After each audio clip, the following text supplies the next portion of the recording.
John's still celebrating his win. Subcommittee will come to order. The chair recognizes himself for an opening statement. In today's digital connected world, cybersecurity is one of the most important, most urgent problems that we as a society face.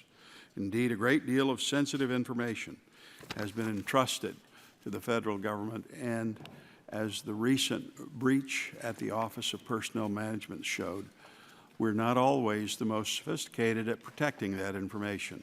We therefore must always be on the lookout for opportunities to improve and adapt to changing cybersecurity threats and realities.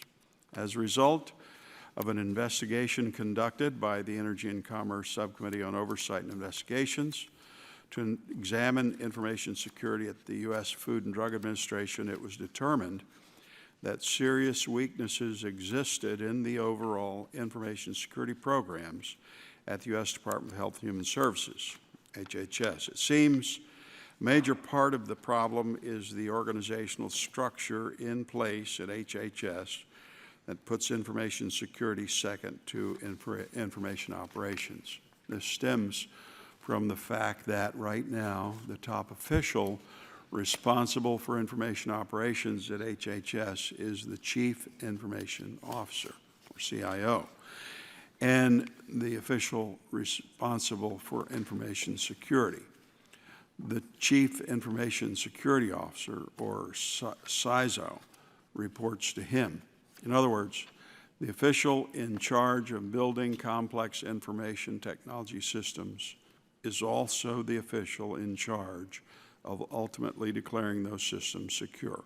This is an obvious conflict of interest. Today's hearing will take a closer look at bipartisan legislation designed to address these organizational issues. H.R. 5068, recently introduced by our Energy and Commerce Committee colleagues, Representatives Long and Matsui, is known as the HHS Data Protection Act. This bipartisan bill elevates and empowers the current HHS CISO with the creation of the Office of the Chief Information Security Officer within the Department of Health and Human Services, which will be an organizational peer to the current Office of the Chief Information Officer. This type of structure is not novel or untested. A branch of the Department of Defense has already implemented a similar structure. Many industry experts, such as PricewaterhouseCoopers, now recommend that CIOs and CISOs be separated, quote, to better allow for internal checks and balances, end quote. We're very lucky today to have expert witnesses who can talk to us about not only the bill itself, but help us understand more about the CIO-CISO relationship and why the structure currently in place at HHS could benefit from an update. In particular, I'd like to highlight that one of our witnesses, Mr. Mac McClellan, experienced the very structure that H.R. 5068 seeks to create at HHS during his time working for the Department of Defense, and will be able to provide valuable perspective on how HHS might implement this reform. Today's hearing provides members an important opportunity to examine cybersecurity responsibilities at HHS and discuss a bill that will help raise the visibility and priority of information security across the department. Mr. Long. I now yield the remainder of my time to Mr. Long from Missouri.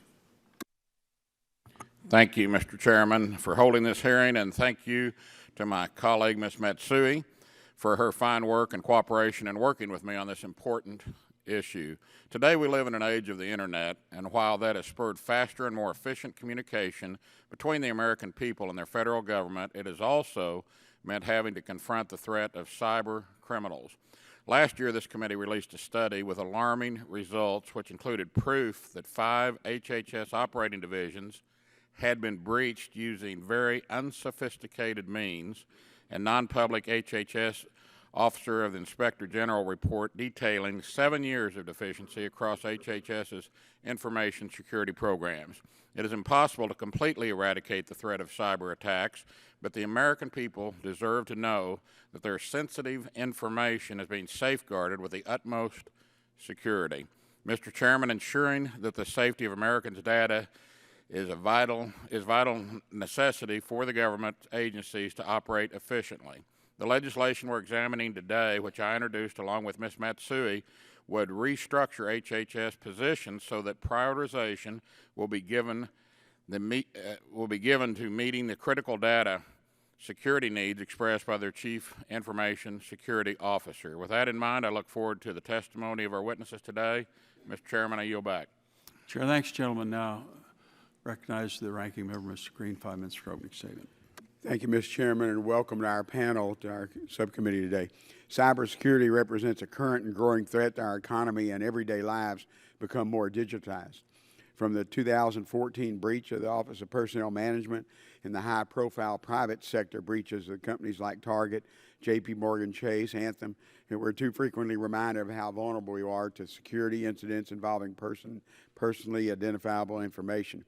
An unauthorized breach of personal information is particularly concerning when it's sensitive information about our health. As with private sector information and technology, security management remains a challenge for all federal agencies.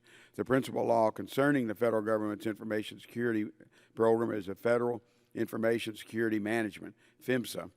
The 2002 law requires agencies to provide information security protections for IT systems and information collected or maintained by agencies with a, quote, consummate with the risk and magnitude of harm that could result from unauthorized access or disruption.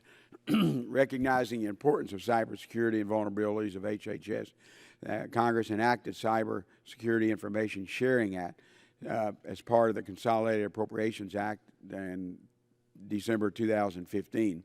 CISA required the Secretary of Health and Human Services to review and report a plan for addressing cyber threats and designate a clear official who is responsible for leading and coordinating efforts within HHS and the healthcare industry.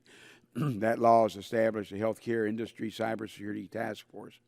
Members were recently appointed to the task force and will deliver the final report by March of 2017.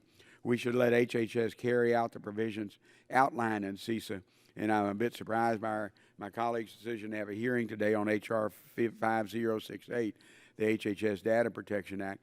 The legislation was recently introduced by Representative Billy Long and Doris Matsui, and I thank them for their leadership on this issue. Unfortunately, last-minute timing of hearing, it's impossible for the administration to testify. Having HHS perspective would be greatly enhanced our evaluation of the current cybersecurity improvement efforts and this legislation, since HHS will be carrying out the organizational reform proposed in H.R. 5068. Again, cybersecurity remains an issue, and today is an opportunity to further the conversation. I look forward to hearing from our witnesses about the private sector's doing and enhanced cybersecurity, including both defensive and offensive capabilities. I'd like to thank you, and I yield the remaining of my time to my colleague from California, Congresswoman Doris Matsui. Thank you, Mr. Green, for yielding, and Mr. Chairman for holding this important hearing. The intersection between technology and our health is impacting nearly every aspect of our daily lives. As we move toward a more connected system of care, we need to make sure our security practices are nimble and forward-thinking to meet this new, exciting health IT landscape. Making technological investments in our cyber defense systems is absolutely critical, but is also just as important that our organizational structures are set up for success.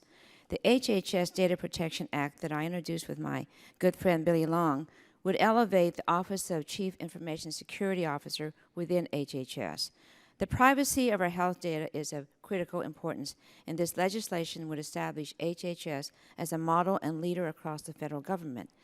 It builds on the Obama administration's Cybersecurity National Action Plan, which created the first ever federal Chief Information Security Officer, a dedicated senior official in the administration focused exclusively on coordinating cybersecurity operations across the entire federal domain. We are already seeing this shift happen in the private sector. and I look forward to hearing more about this from our witnesses today. We must also include the important perspective of HHS as the committee continues our consideration of this legislation. A secure, connected healthcare ecosystem is better for everyone. This health IT transformation requires a solid regulatory and legislative foundation to work from. I will continue to work with my colleagues in Congress on forward-thinking solutions to combat cyber threats across both the public and the private sector, and I do appreciate the witnesses being here today and look forward to your testimonies. Thank you, Mr. Chairman. I yield back. Chair, thanks, gentlelady. Now recognizes the gentleman, Dr. Burgess, 5 minutes for opening statement. Thank you, Chairman Pitts, and thank you for holding this hearing. There are certainly more and more reasons every day to be concerned about our health data security. Digitization of health information has accelerated in all sectors of medicine, and electronic data is taking the place of paper files everywhere, from research labs to hospitals to public health departments. I am fully committed to advancing progress towards an interoperable universe of health information because I'm confident it will offer benefits for medical information and for healthcare delivery. However, this progress has brought with it threats to patient privacy, threats to patient security, and even threats to safety, unlike anything we've ever faced before. We've seen hospitals that rely on electronic health records be held ransom by hackers, demanding a fee payable in bitcoins before they can regain access to patient records. This is no small victimless crime. This could be a matter of life and death, particularly when you consider the care of a critical needs patient or a critical care patient in an intensive care setting. This is something that's being perpetrated by sophisticated criminals who I don't think understand the seriousness of the seriousness of the illness of the patients that they're dealing with. We've learned that there are fundamental weaknesses in the foundation of data security at every major division of HHS, and that hardly inspires confidence. Although the breaches and vulnerabilities at HHS have not been as serious in nature as ransomware attacks in the private sector, there's no reason in the world to just sit back and wait for that disaster to happen and then be tasked with examining the smoking ruins. Data held by the divisions at Health and Human Services seriously affect every single American. Just a few what ifs. What if our enemies could hack into the CDC's systems? What's to stop them from using our own biodefense plans against us? If the FDA's data on clinical trials is vulnerable to hackers, how can companies be confident that their proprietary trade secrets and intellectual property will not be stolen? There's no limit to the cavalcade of harsh headlines if we don't get serious about data security at the Department of Health and Human Services before it is too late. Mr. Long and Ms. Matsui have taken an important first step in making data security a priority, and I'm certainly grateful that we have our witnesses here today. I look forward to hearing from them, and I will yield to the Vice Chair of the full committee, Ms. Blackburn. Thank you, Mr. Chairman, and we appreciate our witnesses being here. This is something that I think many of us recognize is truly a problem. 2003, when we did the Medicare Modernization Act, I recommended that we put in process an orderly process and incentives for the healthcare provider system to move to electronic records. Well, the hospitals did not want that. So now what you have is kind of a mixed bag of different systems and people that are in different places along this transition to electronic records. What you also see, and Politico has a great article in today. Mr. Chairman, we should put this article in the record because it points out why we need this legislation. With that objection, so ordered. Thank you. We, as Chairman Burgess said, interoperability is an issue like thereof. Data security protections, we still have not passed data security or privacy legislation. Breach notification, things of that nature are out of this committee, and we should do so. And also going back and revisiting HIPAA, which would help us to put in place some protections. We have seen the hospital industry that is in my district, they have seen some hacks. Millions of records, patient records, that have been taken and have been exposed. This is the type of crime that happens to you. You do not know that it is coming. You are not aware many times until months after it has occurred. And that entire time, you have patients that are vulnerable. So we thank you for helping turn the attention to cybersecurity, and I yield back the balance of my time. Chair, thanks, gentlelady. Now recognize the ranking member of the full committee, Mr. Pallone. 5 minutes for questions. Thank you, Mr. Chairman. I appreciate today's hearing topic on cybersecurity and examining the cybersecurity responsibilities within HHS. And I think we would all agree that cybersecurity is a critical issue facing us in our ever-evolving 21st century world. Everything we do on a daily basis is more and more connected through the internet. And when it comes to our health information, just like our personal information, we must find ways to improve our systems so that they are secure and protected. I've said before that this committee has a long history on cybersecurity issues. We also recently held a hearing in the Oversight and Investigations Subcommittee in which we heard firsthand how difficult and complicated this problem is. Unfortunately, our ability to protect against cyber attacks while improving still appears to lack what is needed to prevent these intrusions. And what we've discovered is that while the federal government has had their share of breaches, the private sector is also battling these attacks. Today, we're going to examine one solution to this problem, how an agency should be organized to encourage efficiencies and best practices within the federal government. This legislation, introduced by Representatives Matsui and Long, would move the Chief Information Security Officer, CISO, to the same level as the Chief Information Officer, CIO. Currently, the CISO is located within the same office as the CIO and reports to the CIO. I look forward to hearing about what this can accomplish, but also if there are any shortfalls to such reorganization. For example, would moving the CISO out of the office of the CIO create silos? Should information security considerations be integrated into the information technology planning process instead of in parallel, as this bill would suggest? Would this bill create inefficiencies by removing responsibility for the CIO to take into account cybersecurity? Are there major differences between HHS and the private sector that should be taken into account? So let me just say that I'm disappointed we couldn't ensure that HHS had an opportunity to be here today to express their own views. HHS should be able to testify to whether this organizational change makes sense from their perspective and whether it could potentially exacerbate the problem it's trying to solve.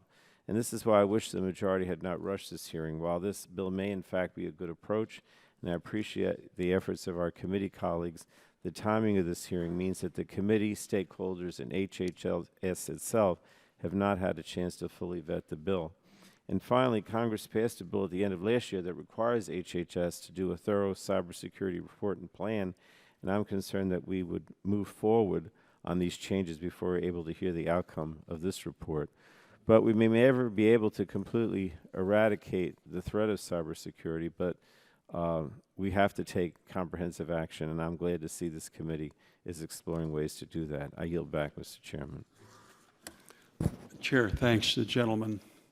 And although both sides tried to get a witness from HHS, they were unable to produce a witness today, but we will get their consultation, work with them before moving any on this issue.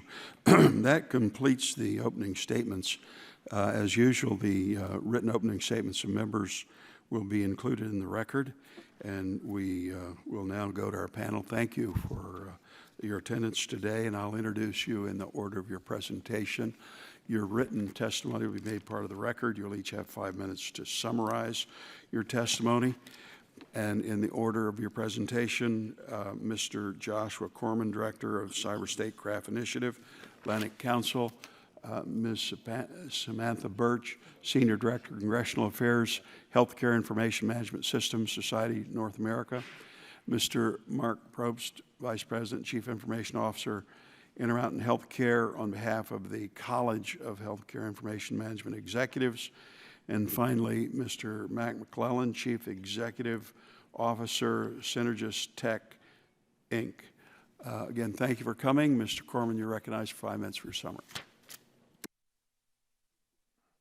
Chairman Pitts, Ranking Member Green, and distinguished members of the Subcommittee on Health, thank you for the opportunity to testify today. My name is Joshua Corman. I'm the Director of the Cyber Statecraft Initiative at the Brent Scowcroft Center for International Security at the Atlantic Council, a nonpartisan international policy think tank. I'm also a founder of a grassroots volunteer organization focused on cyber safety in the Internet of Things called I Am the Cavalry. And an adjunct faculty for the CISO certificate program at Carnegie Mellon University's Heinz College. And lastly of note is I am one of the delegates serving on the HHS Cybersecurity Task Force that came out of the Cybersecurity Act of 2015. Over the past 15 years, I've been a staunch advocate of the CISO and the emerging challenges that confront that role, and tried to focus on the vanguard of emerging issues, whether it be the rise of hacktivism, the rise of nation-state espionage, or the increased cyber safety and cyber physical systems threats that face medical devices, automobiles, and the like. It's an increasingly challenging role, and I work deeply with the Fortune 50, the Fortune 100. I say all of this because I've had a front row seat at the turbulent evolutions that confront this role of the Chief Information Security Officer, and I've seen the healthy and unhealthy adaptations that the profession has taken in the private sector and the public sector, often through business relationships or my students at Carnegie Mellon University. What I hope to do here is frame a few of the factors that contribute to a successful CISO and a CISO cybersecurity program. Also speak to some of the costs and benefits and trade-offs of alternative reporting structures that have been tried in the private sector and elsewhere. Also to answer any questions as you consider your choices. A brief comment on the current state of cybersecurity, which I think is becoming clearer and clearer to this body. Our dependence on connected technology is growing much faster than our ability to secure it, and now it's affecting public safety and human life. The breaches are getting bigger, as we've seen with Target and Ashley Madison. The breaches are affecting federal agencies, as we've seen with OPM, Pentagon, and now HHS. And the breaches are getting more dangerous, as we're seeing with power outages in the Ukraine or denial of patient care at Hollywood Presbyterian Hospital due to an accidental impact of ransomware. I'm more deeply concerned less about the ransomware itself with a financially motivated adversary, but more concerned at what this has revealed to ideological adversaries who may wish to cause physical harm and a sustained denial of service to patient delivery. And for these reasons, it's important that we avail ourselves of the best practices that are emerging at the vanguard of how we organize cybersecurity programs. Some factors which I have noticed contribute to the success of a CISO, a CISO, or a cybersecurity program. Number one, the individual qualifications of the CISO in question. Number two, at topic today, the reporting structure to the CIO, CFO, General Counsel, CEO, or Board of Directors, or alternatives. Number three, the relationship the CISO maintains regardless of reporting structure to key stakeholders throughout the organization. Number four, CEO and board level visibility and prioritization to be supported in the execution of the mission.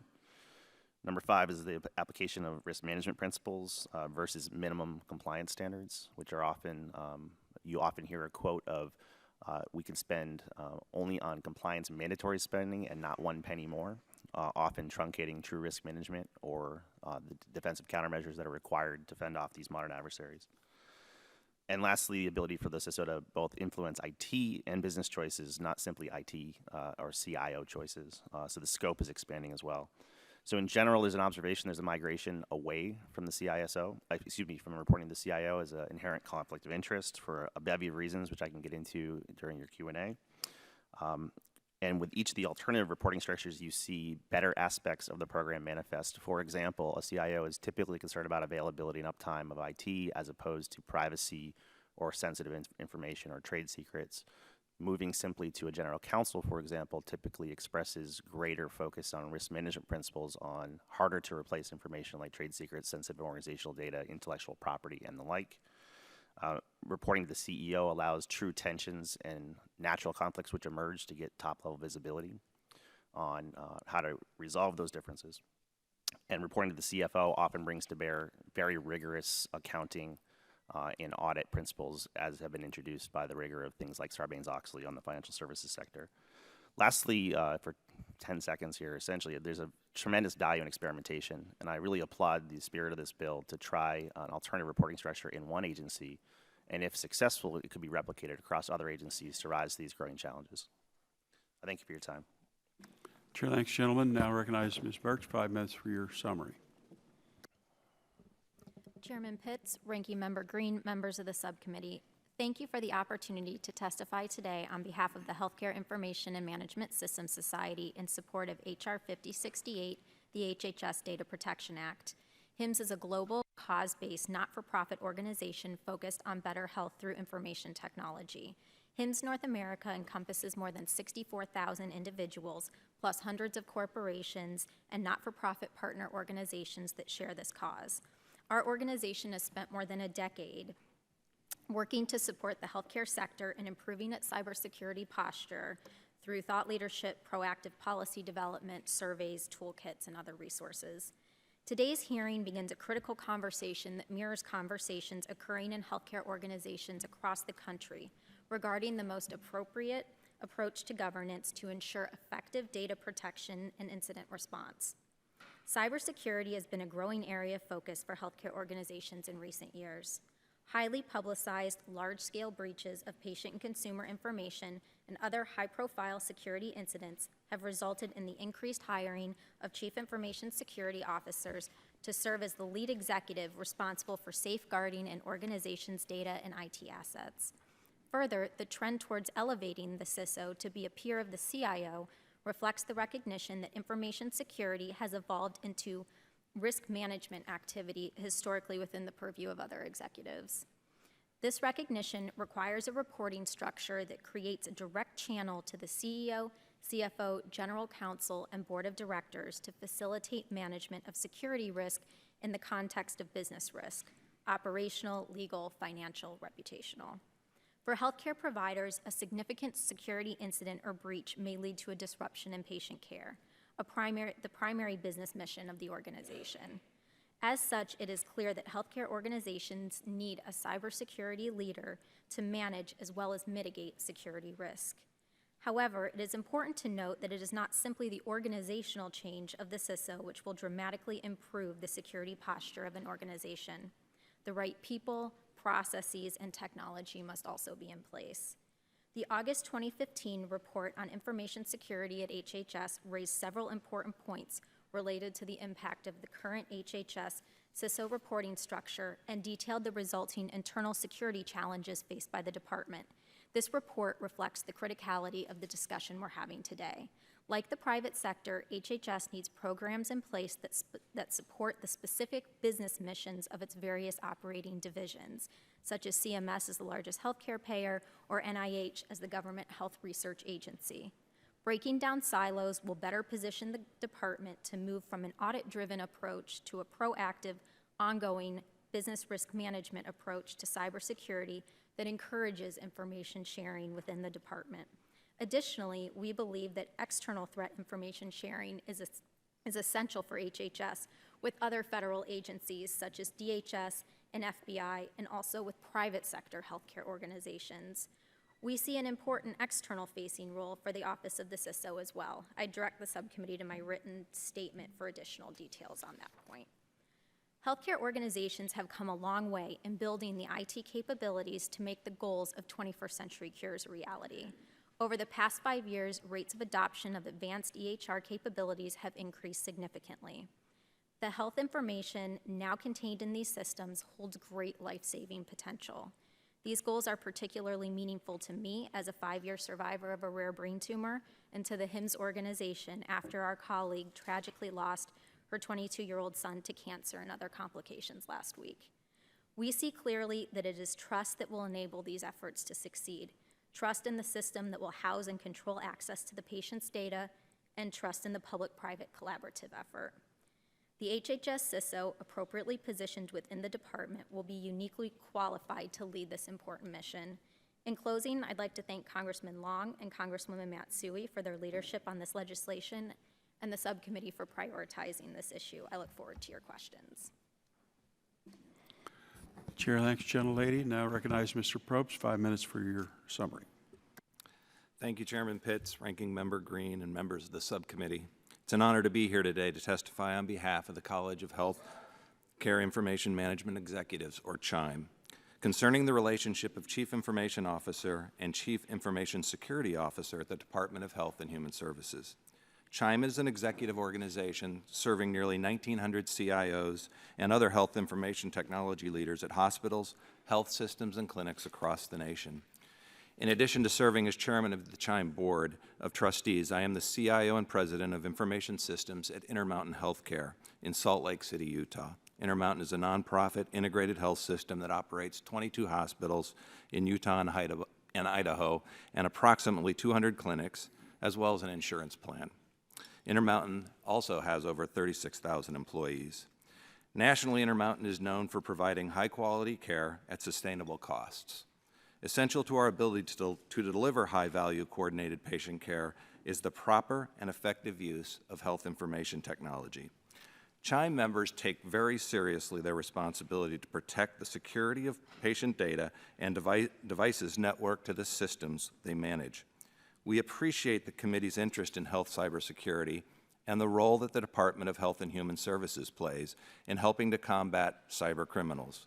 We completely agree that cybersecurity must be a priority for HHS, just as it is for the nation's healthcare CIOs. While this hearing is largely focused on organizational and reporting structures for the CIO and CISO at HHS, CHIME believes that the subcommittee must also look closely at how the department coordinates cybersecurity across its divisions. In the private sector, reporting structures vary based on how organizations define the role of CISO.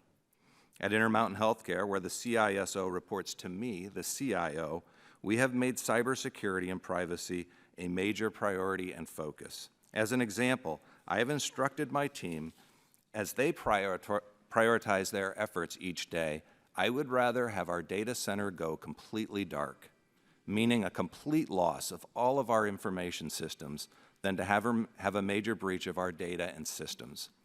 Losing our information systems would be horrible and highly disruptive. But our patients, members, employees, clinicians, and others have entrusted us with their most personal data, and we need to do all we can to protect it. Security is not an afterthought. Everyone across the organization needs to make it a priority. Even then, no system is perfectly secure. As I mentioned, at Intermountain, the CISO reports directly to me as CIO. In our organization, the CISO is focused on developing and overseeing the implementation of the technical strategy to achieve our security posture, as well as managing our security team. Working across information systems operations ensures that the technical components and processes required for cybersecurity are in place and are managed. The interpretation of regulations, rules, corporate policy, procedure, and development of our strategy to achieve our security posture, which we need to secure and what we need to secure and how to set priorities, is the role of our Compliance and Privacy Office, which reports to the Board of Directors. While these responsibilities are organizationally separate, our management structure helps us achieve a high level of cooperation. My peer in compliance and privacy is aligned with me. The Chief Privacy Officer is aligned with the CISO. Together, we develop the plans and manage execution. We have architected a cooperative model for cybersecurity that ensures appropriate checks and balances, but facilitates high levels of cooperation in achieving a more secure environment. This works at Intermountain. The focus isn't on the CISO's reporting structure. Rather, what is important is that there is an appropriate focus and appropriate checks and balances on both security plan development and execution. A similar structure is employed at Penn State Hershey Medical Center, where the CISO reports to the CIO. According to the CIO, this partnership ensures tight integration and solid support for the cybersecurity program across the entire team. Where the CISO should report is highly dependent on how the various roles accountable for cybersecurity are defined by the organization. Consider some other examples from CHIME members. At a large children's hospital, the CISO reports to the data security officer. They want to look at analytics.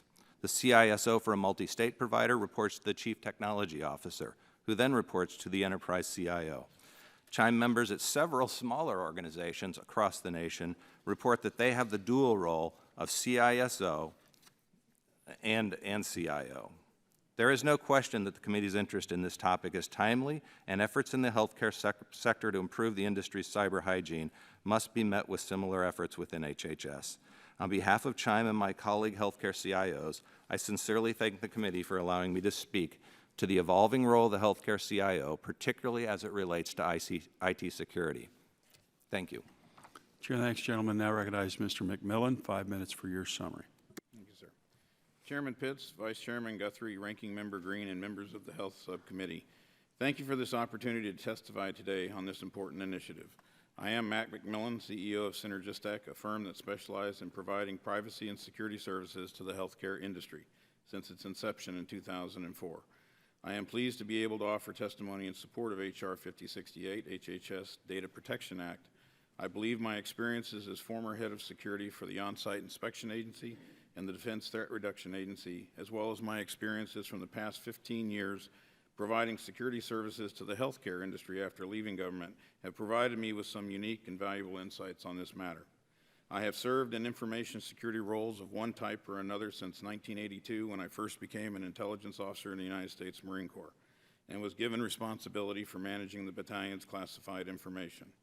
In every role I have had since, the protection of information systems and data has been a core component of my responsibilities.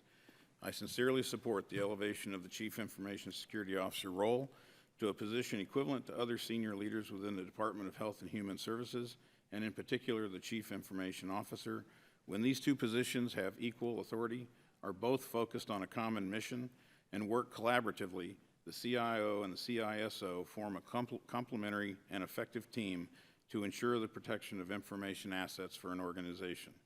When there is disparity in these relationships, there is opportunity for conflicts of interest to arise, stifled or abbreviated discussion of risk, and an imbalance of priority. One of the most often questions I get asked by healthcare leaders today and boards is, where should the CISO report?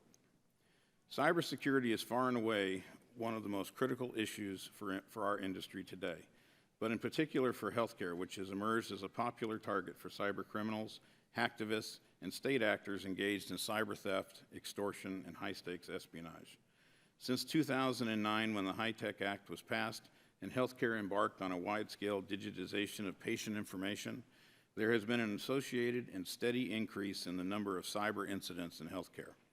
The criminal community has perfected its ability to monetize stolen information and has created an elaborate darknet marketplace for buying and selling hacking services, techniques, knowledge, tools, and the information itself. Healthcare is particularly lucrative to attack because, unlike other industries, it represents a rare opportunity to steal all forms of personal information: medical, personal information, financial information, all in a single attack. At the same time, the healthcare computing environment represents one of the most complex and difficult to secure today. Multiple initiatives that seek to improve healthcare, such as health information exchanges, accountable care organizations, population health, telehealth, network medical devices, cloud services, big data, etc., also introduce greater challenges in securing information because it seeks to share it more broadly than ever before. Add to this the sheer number of individuals accessing and handling health information, and it's easy to see that a CISO, let alone one in an organization as complex as HHS, has a full-time job attempting to stay abreast of the many cyber challenges that leadership need to be aware of. Security is best achieved as a top-down priority, with strong, visible leadership, disciplined practices, and constant reevaluation. What most healthcare organizations suffer from today in this area is lack of leadership. This resolution seeks to address this situation by creating a cybersecurity leadership post within HHS by elevating the CISO. Security programs are most successful when they are articulated from the top as an organizational or core mission priority, when there is visibility to the program, when risk is openly communicated and debated, and when every member of the organization intuitively understands that security is a part of his or her role. In the Department of Defense, where I had the honor to serve for more than 20 years, security is second nature and understood from the most junior service member or civil servant to the generals and senior executives who lead our military services and agencies. In each service and agency, there is a senior security official who is a full member of the executive staff with responsibility for ensuring the protection of organizational personnel assets, information, and operations. That individual, like his or her counterparts, has a responsibility to the director or service chief of staff and to the broader protection of our national security. From my earliest assignment as a Marine Battalion S2 and Information Security Officer to my position as the Chief of Security for both OSIA and DTRA, I understood and had responsibility to ensure the protection of information assets, to constantly assess the risk and advise leadership on the right course of action to mitigate the threat. At both OSIA and DTRA, we had formal accreditation standards for information systems and sensitive information. The CIO was primarily responsible for procuring, developing, implementing, and managing information networks and systems in support of the agency's mission. My responsibility was to test, accredit, monitor those information networks and systems to ensure they adequately protected the sensitive information they processed, stored, or transmitted. Both the CIO and I were peers, and we worked collaboratively to meet the agency's mission as well as the mandates from national security. The director communicated that information security was a priority, and every member of the agency we had well-defined policies, procedures, and processes that both governed and guided our decisions and actions. When new systems and services were contemplated or introduced, it was necessary for security to accredit those before they could be made operational. This leveling of the playing field between the CIO and myself in a very collaborative environment, because neither one of us wanted to see something held up unnecessarily, and both of us had a vested interest in deploying secure systems. So early on in projects, our teams collaborated. This effectively streamlined review and testing times down the line and identified issues early so that they could be resolved before they impacted accreditation. When I had a concern, I could address it to senior staff and the director. Likewise, my counterpart, the CIO, could also make his argument when he felt security was too restrictive or impacting productivity. Leadership then had the ability to make informed decisions based on the merits of both of our arguments. Could you wrap sir, it up? I believe that this is a very necessary act for HHS to take. Chair, thanks, gentlemen. Thanks each of the witnesses for your testimony. I'll begin the questioning and recognize myself 5 minutes for that purpose. We'll start with you, Mr. McMillan.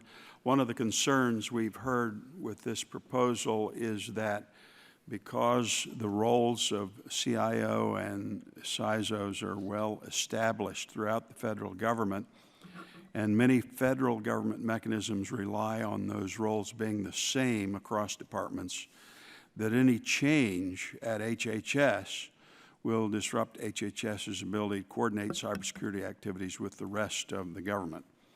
How did you coordinate with other federal departments and agencies when you were Director of Security with the Defense Threat Reduction Agency? Thanks, sir. We actually had a very formal process for doing that. And there were the accreditation process for all of our systems within the Department of Defense depended on everybody in the department following that accreditation process. So all of the directors of security across the defense agencies and across the military services were essentially all marching to the same drum, if you will, in terms of how we managed our environments and how we accredited our systems. We did that so that we could create a trusted environment between all of us to facilitate the sharing of information. We did that also with other departments and other agencies throughout the government in order to share information there, because as you know, the military services and DOD share information with the intelligence community, with justice, and many other departments as we work in interagency operations. So we had to have a structure. So that structure actually facilitated the ability for that communication to happen in a very effective way, in a very smooth way. Did the fact that you were ultimately responsible for cybersecurity and not your CIO counterpart impact the ability for you or the CIO to participate in intergovernmental forums and working groups focused on cybersecurity? Not at all. And in fact, if I may, I would say that we actually shared that responsibility. I had responsibility for implementing the information security program, or the computer security programs, but the CIO and I together shared responsibility for implementing the cybersecurity program or secure systems. and he had his committees and working groups and whatnot that he worked in.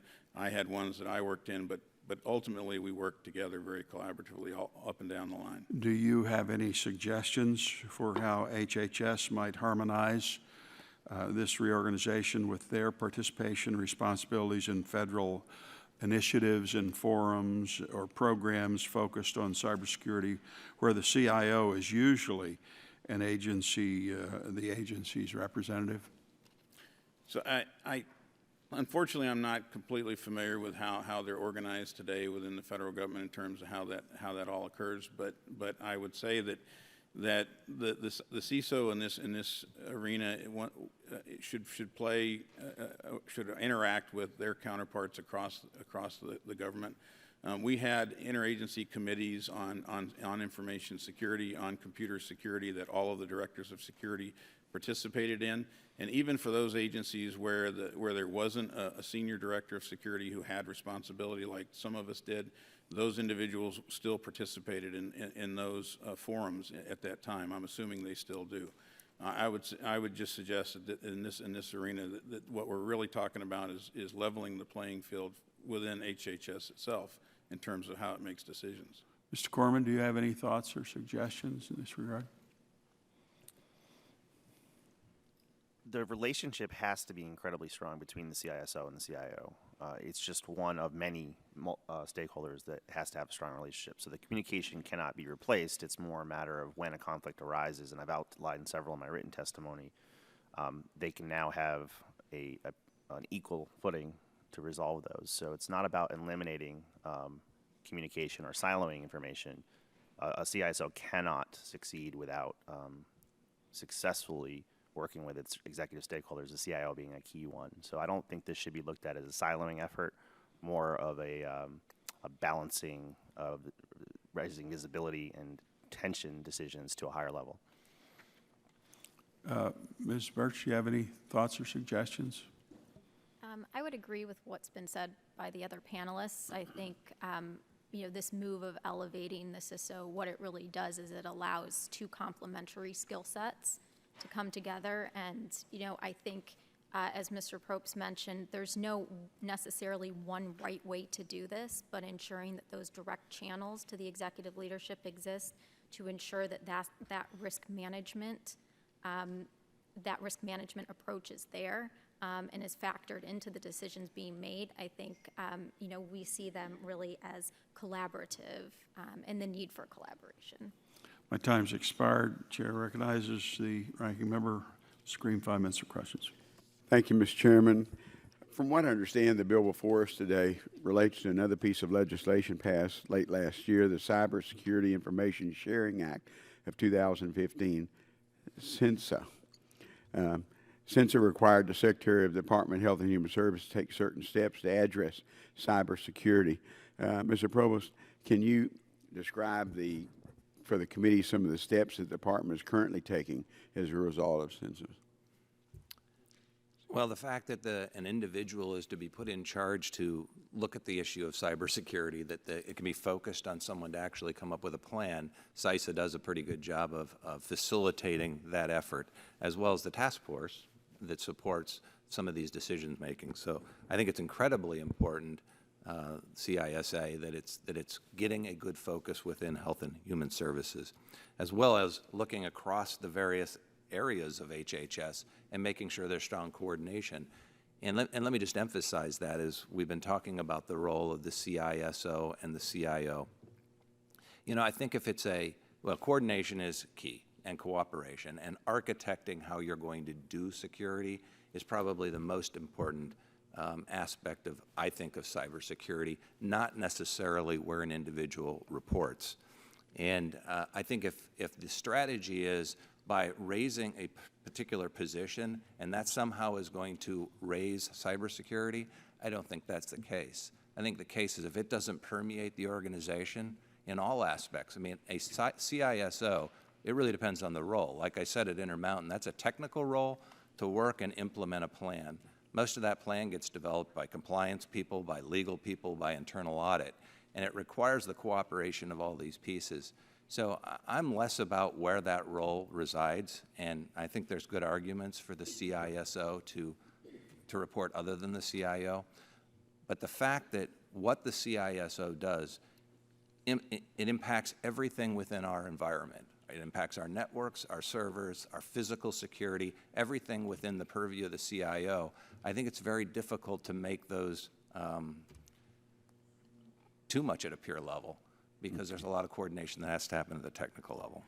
How do you see the provisions in CISA, working with the legislation we're considering in today's hearing?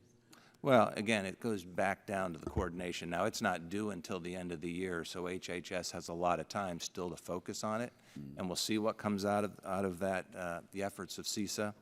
But I would, again, go back to its coordination and cooperation across the areas and really getting a focused plan for how cybersecurity is going to happen within HHS.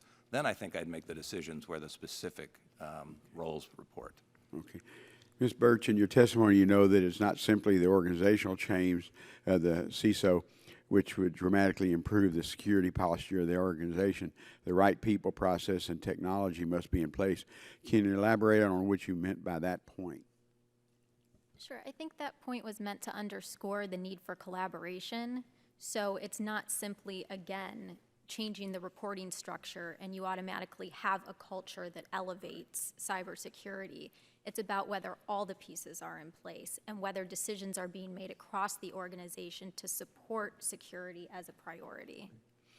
In the short time that we've had the current law in effect, do you see that happening at HHS? And this is for other witnesses too. The coordination, the right people, process, and technology in place? We believe that there's certainly room for improvement. Okay. Mr. Corman? At our public meeting last month for the HHS Task Force, we had NIST come in and give a readout on the voluntary surveys they're doing against adoption of the voluntary cybersecurity framework. And they did point out that while the adoption is comparable in certain aspects of the cybersecurity framework, some of the things like asset and inventory management were deficient, which is essentially a linchpin. If you don't know what you have and you don't know when it changes, it's difficult to do successful vulnerability management and good hygiene to avoid some of these attacks. And if you look at the broad swath of attacks, one of the most common elements is they're attacking known vulnerabilities that were avoidable and patchable with good hygiene. So across the government and the private sector, there's certainly room for improvement. 100 of the Fortune 100 have had a breach of intellectual property or trade secrets. No one can be heralded as doing an excellent job, but I believe giving increased focus and priority to this may encourage them to meet and exceed best practices. Okay. Mr. Provost, Ms. McMillan, do y'all have a comment on it? My last second. No? Okay. Thank you, Mr. Chairman.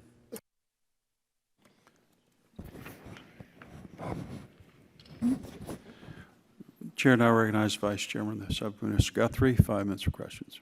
Thank you, Mr. Chairman. Thanks for the panel for being here. My first question, actually, I got all of you to address a little bit, but start with Ms. Birch.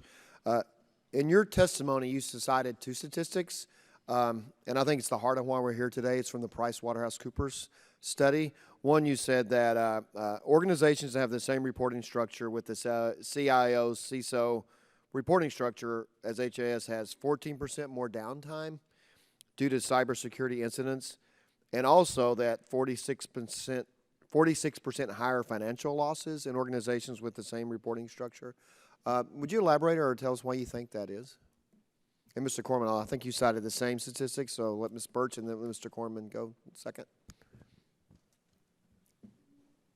Mr. Corman may be able to better answer that question. Okay. This is one study. It's a popular study. There's a lot of anecdotal evidence of things like this. One of the reasons, for example, just to give you a concrete, is a CIO is often responsible for and measured by uptime and availability of services, and oftentimes it's required and necessary for security teams to interrupt uptime, to do security assessments, or to do healthy security patching to maintain hygiene and reduce risk and exposure. So that natural tension usually leads to the CIO winning. And if you put off the hygiene and the remediation to close exposures for a long enough time period, it can exacerbate the magnitude and the duration of a breach or an outage. Okay. So, Mr. Probst, Mr. McMillan, would you like to, Mr. Probst, address that? Why you think this structure leads to higher downtime and higher financial losses?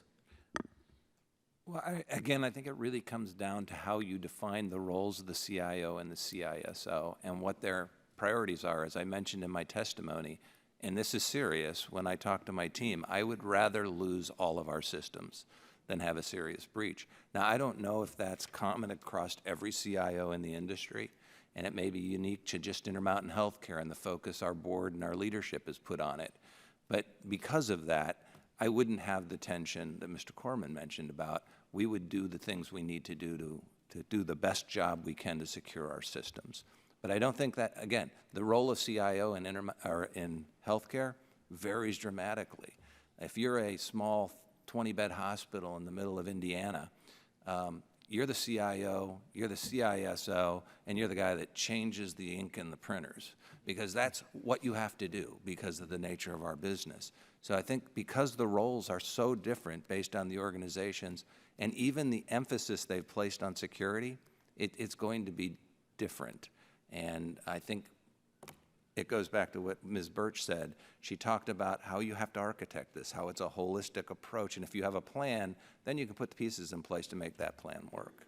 So, thank you. Mr. McMillan? I'd like to answer that question with three things. One, some anecdotal information, and the second one, some of my own personal experience, and then why I think it's important. And the first one on the anecdotal side is, my company works for hundreds of hospitals across the nation, and I can tell you that not every hospital shares Mr. Probst's philosophy on how to manage security.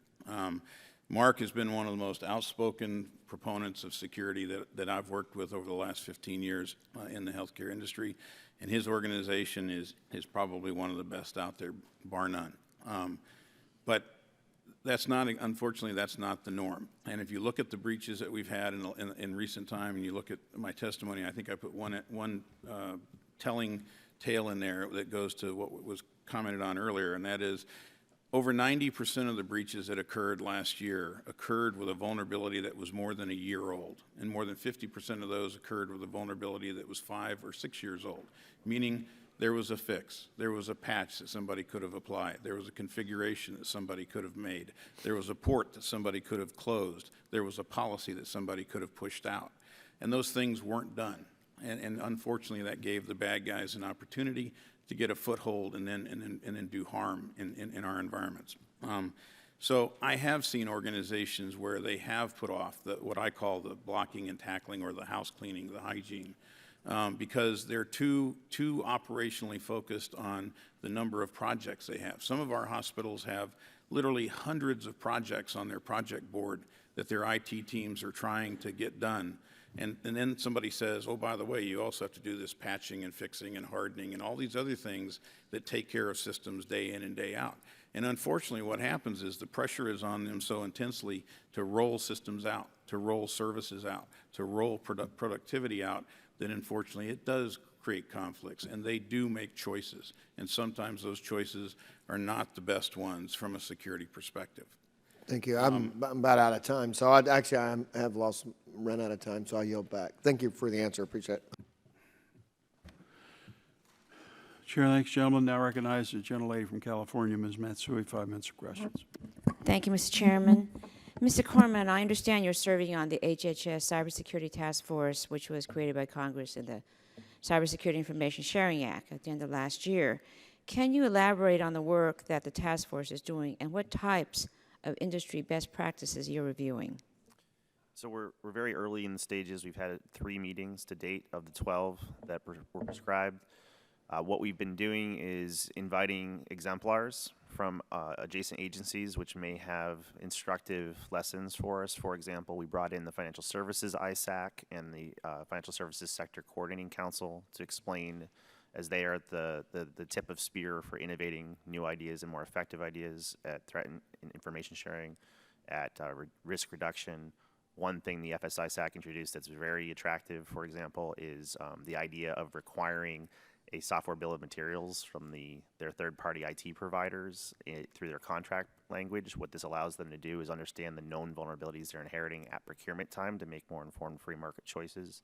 And number two, it allows them to do an impact analysis of am I affected and where am I affected when there's a new attack like this ransomware with JBoss, for example.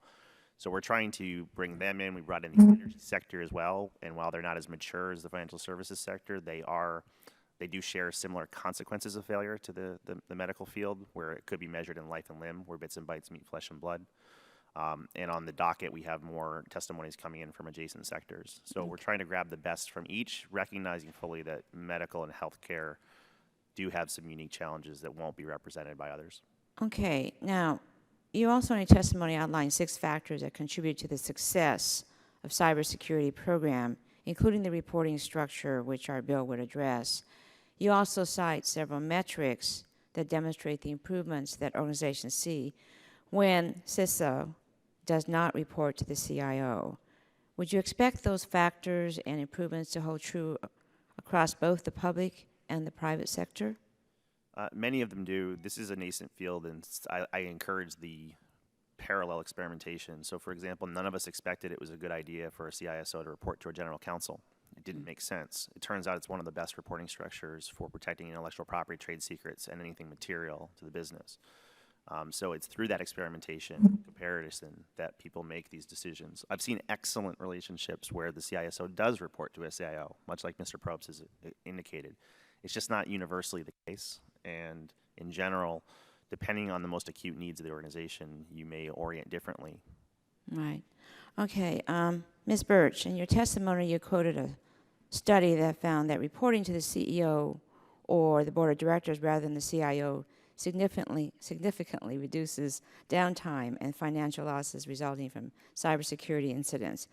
Can you talk a little bit about how that idea of reworking organizational structure would translate to an agency like HHS? Absolutely. I think, again, it gets to the prioritization of security concerns.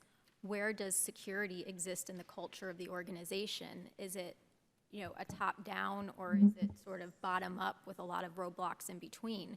So I think, it's very likely, and I think the hope would be that would translate. But again, I think, we need to see how a different reporting structure would play out. And obviously, Mr. McMillan has some experience with that, to be able to say, was there equal experiences, and can they translate? We think that they can, and we think that, whether the reporting structure is, to the general counsel or to, in this bill, the assistant secretary for administration, that an alternate reporting structure that elevates security, in the case of HHS, would be positive. Right, and I know that we're focusing on HHS here, trying to develop a model here, and knowing that each of the departments and agencies are not similar. However, having said that, I think that there's a lot of focus on this because I think we all believe, based upon what's been happening, that health data is especially sensitive or vulnerable to attack. And if you think about HHS today, how would you suggest HHS build on the current efforts to take the lead on protecting our health data? From the HIMSS perspective, we think that the Cybersecurity Act of 2015 started us down that path. I think it forced HHS to elevate its role in working with the private sector. I think more and more it's not just internal to HHS, but it's how the information is flowing through the department. It's coming in many forms, it's coming from many different places, and as it comes and goes, there needs to be strong collaboration with the private sector as well. So I think it's not possible to talk about this issue just in a silo. Right. Yes, quickly. I think that what's often lost is that it's not simply patient information. There's billions of dollars of intellectual property from the private sector contained within the remit of this agency, and that is a very attractive target to nation states or adversaries who wish to cause harm. Right, and I see this small discussion we're having here is a very complicated thing moving forward, so this is really the first step. So thank you, and I yield back. Chair, thanks, gentlelady. Now I recognize the gentleman from Illinois, Mr. Shimkus, 5 minutes for questions. Thank you, Mr. Chairman, and my colleague Jan Schakowsky is over there. Tomorrow is her birthday, and even though she did not vote for my bill, I want to wish her a happy birthday. One of the few in the whole country, but I didn't want to call you out. And then, Wait a minute, Mr. Chairman, you only had 12 votes against you, is that correct? I wasn't really counting. So welcome, and Mr. McMillan, Brett Guthrie's also an Army guy. I'm an Army guy, so Marine intelligence is kind of an oxymoron, isn't it? It's like, so we're going to take your testimony with a grain of salt here. No, it's great. This is great because this is really about organizational structure. And as a military guy, someone has to be in charge. I mean, that's really the basic debate. And you can have good people come in Mr. Prost's testimony, but when I was watching you all in the testimony, shaking your head or nodding yes, it's my view, watching the body language, is that Mr. Probst's story is more unique than the norm. Is that true to the rest of the table? Mr. Cornwell, go ahead. As I said earlier, I've seen excellent relationships when the CISO does report to the CIO. It's the historical orientation, and when you have two excellent individuals who have excellent collaboration and they unify their goals and measurements, you can have success. But that is often in spite of the reporting structure, not because of it. And that's why I can acknowledge the truth of his experience and know that it may not be as universally repeatable. Okay, you're in common language, so you're saying that's unique, not the norm from your observation. I don't think it's. Go ahead, I don't think you can say it. It's all right. Yeah. It can succeed. It can often fail. More often fail. Ms. Birch. I would agree. I think in what we've seen across the sector is that it's certainly it can certainly work. But again, it's about the culture of the organization. Right, right. And Mr. McMillan, obviously. So first of all, I'd like to say that there are some excellent CIOs out there who do care very much about security, and they do an excellent job in supporting their CISO and supporting the program in their organizations. The problem I have with leaving it up to personalities is that I don't trust personalities. I want structure so that there are reporting responsibilities, so that there is, as you say, a responsible individual, regardless of what the personalities are involved, that says in the morning, it's my responsibility to secure this organization and this organization's assets, and it's my responsibility to raise the alarm when I see something that is risky, regardless of whether it's popular, regardless of whether it's gonna get in the way of progress at the moment, regardless of what the issues are. Any good CISO, any good director of security understands that they don't drive the train, they're there to support. But they understand that they have a responsibility to raise the alarm with respect to risk and to identify what those risks are and to understand what they are in a balanced way with respect to what the organization is trying to accomplish. But you don't shy away from doing it. My concern is that when you leave it to personalities, that may not happen. And was that your experience, I mean, when you did the DOD It's been stuff? both my experience working with organizations in healthcare. It's been my experience in the government as a director of security. And I think we're talking on the same issue, and I'm going to stop real quick, but just my point of contention would be the same. You have to have someone in charge, and people are going to be moving in and out, especially at the federal agency in this line of work. And one good working relationship, and one movement could just change that. Anybody else want to add anything? Go ahead, Mr. Probst. We were picking on you. Well, yeah, thanks for picking on me. It's good to be unique, I think. I would say on a bed basis across the country, if you talk to the CIOs that manage the largest numbers of beds across the country, you're going to see their structure very similar to the structure that Intermountain Healthcare has, where the CISO is reporting up to the CIO. Now, that can be changing, and I'm sure of that, but again, you're talking about more sophisticated organizations, and it's worked incredibly well. And I go back to what you said, sir, which is who is accountable. And we make really important decisions. I've told you what I feel about the security of the data and the systems, but our systems also save lives on a daily basis. We have to make decisions that are critical. We may have someone sitting on a table where now the technology is providing. Yeah, my time's almost done, and I appreciate that. The hostage taking that's occurred on major hospital systems, and when people have to go to paperwork transactions, is just is just really risks people's lives, and we got to get on top of this. And I think that's the same thing with federal agencies. I thank you for your testimony. Yield back, Chairman. And the gentleman yields back, and at this time we will go to the president of the John Shimkus Fan Club and the birthday girl, Ms. Schakowsky.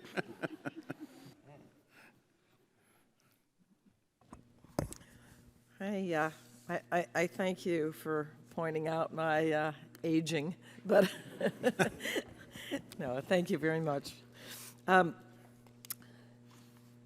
I wanted to ask Mark Probst a question, but I wanted to start first by just thanking all of you for joining us today on this very, very important issue.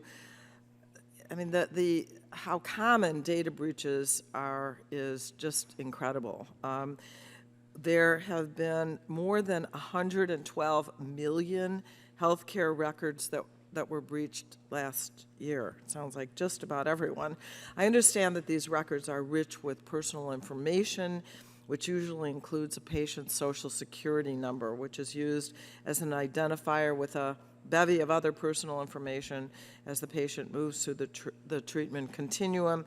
Access to such information then enables all those bad actors out there to execute identity theft and fraud, which we've had hearings on that too, is a growing problem.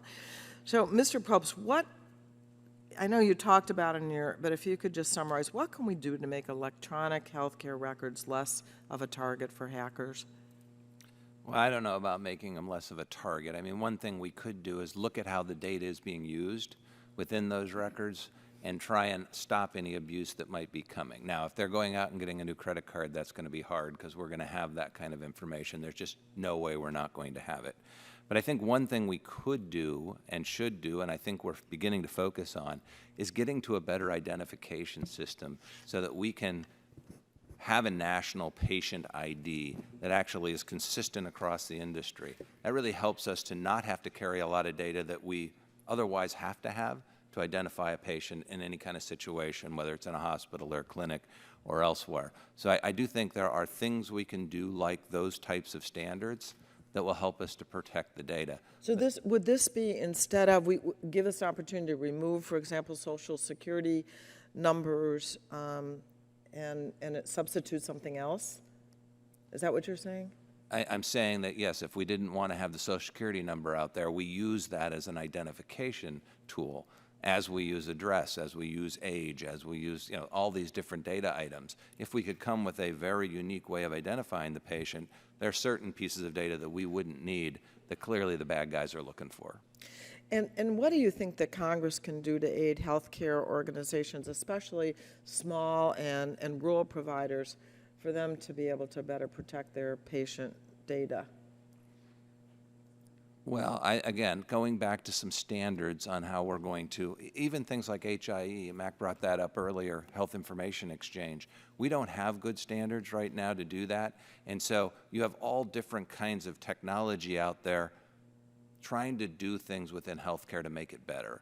If we could get better standards on how we interchange data, on how we store data, what the data looks like I said, identifiers, that's going to help everyone, because if we can figure it out in a large organization, we can then share those capabilities with smaller organizations. But right now, they're kind of on their own.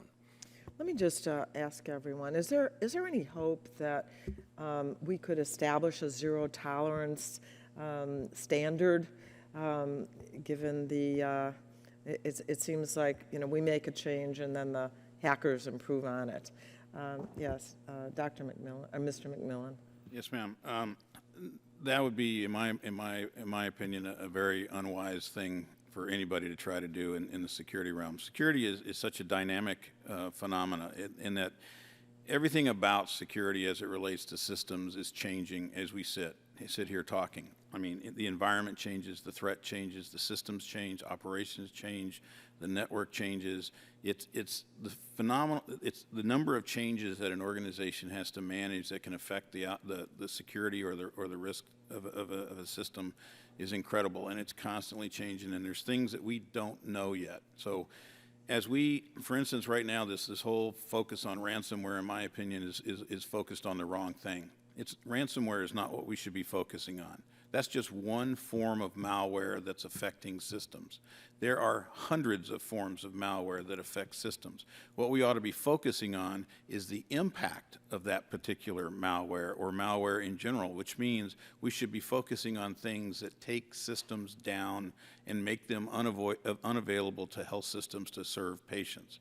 If we want to make a change, increase the penalties that people stand to face if you do something that interferes or disrupts with a hospital's ability to deliver care, regardless of the way you do it, whether you drive a truck through the door into the data center or whether you send some sophisticated ransomware in there. At the end of the day, what's important is that the data is not available to take care of the patient, not how it happened. Thank you. Thank you very much. I yield back. Gentlelady yields back, and at this time we recognize the gentleman from New Jersey for 5 minutes, Mr. Lance. Thank you, Mr. Chairman. Good morning to the panel. Mr. Corman, in your testimony, you spoke briefly about some of the reasons that the current CIO-CISO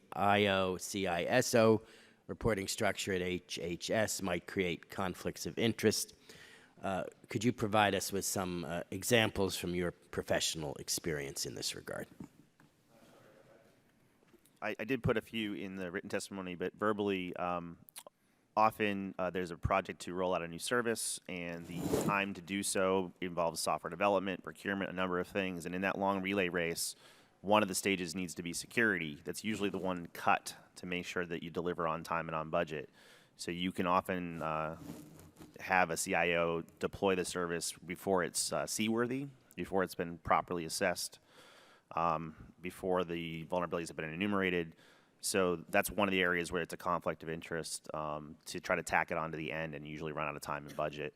Another one is zero-sum budget, where you can either buy a new server or a new security appliance. And if the CIO is more measured on supporting business intent as opposed to being compliant or reducing risk, they tend to offer, buy the things that are more familiar to their schooling, their experience, et cetera. And these don't always have to occur, but there will be natural tensions like that. How do you think we should address this issue, working with experts like yourself? Well, it's a tough problem. That's why we have the task force, and we're quite overwhelmed by it, especially because these environments are target rich but resource poor. That's an interesting way to sum it up: target rich but resource poor. I think that's critical to an understanding of this. Yeah, I think one of the things that we did not say yet, but is worth noting, is when a security person is inheriting IT choices made without them, there's only so much they can do to secure them. If you flip the relationship and there are more peers, a security person can help make the more defensible and securable IT choices. So there are certain things you can buy in your life that are harder to maintain, for example.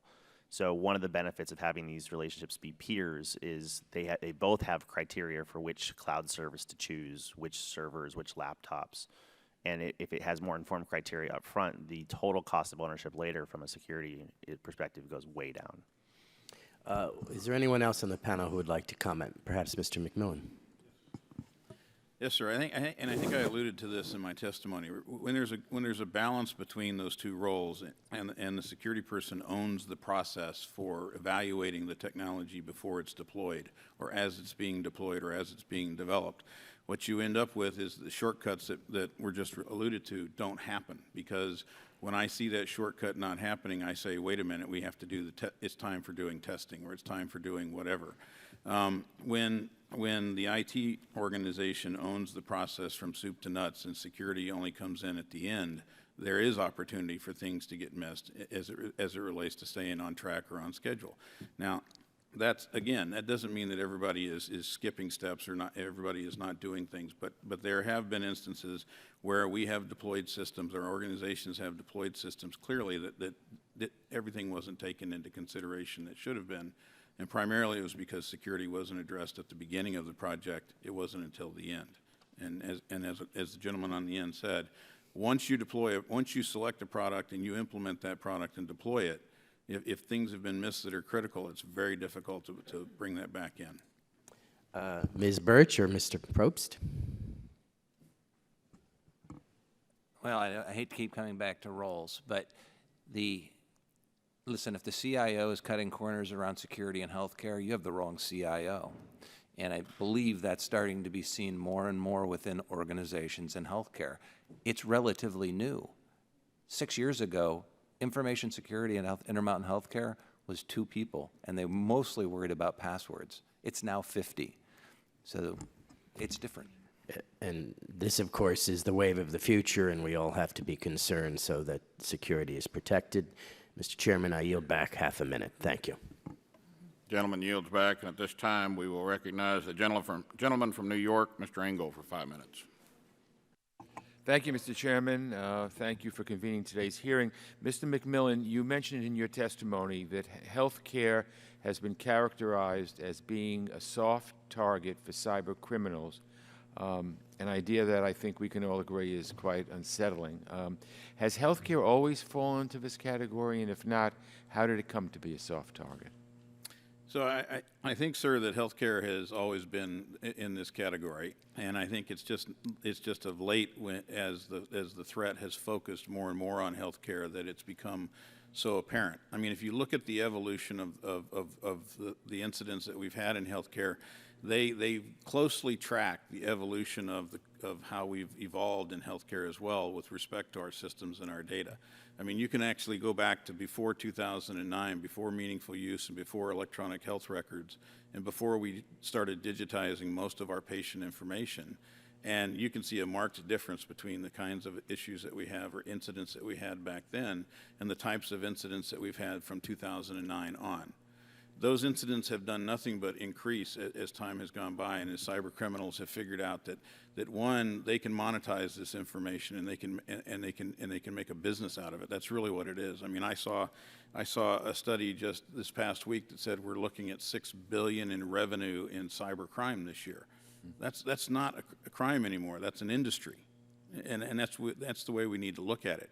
You can go out there today, and it's very simple for just about anybody to get involved in this industry, to go out there to the dark net and buy services, buy techniques, buy tools, buy exploits, buy information, and it's all readily available, and that's why it's growing so exponentially. And healthcare, up until just recently, had not really been focused on security.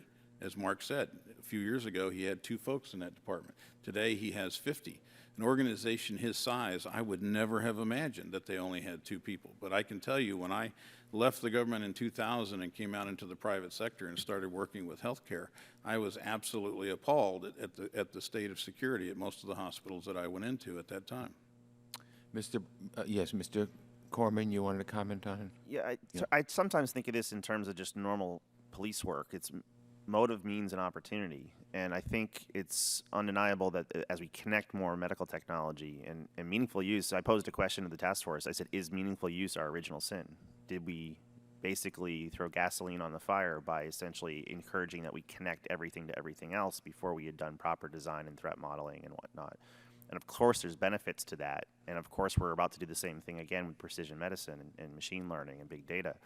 We have to understand the trade-offs between those. So I would say, I just saw a chart yesterday from IBM, Pete Aller, showing that the top 5 data records stolen the prior year didn't have healthcare on them, and last year, the most recent data had it number 1.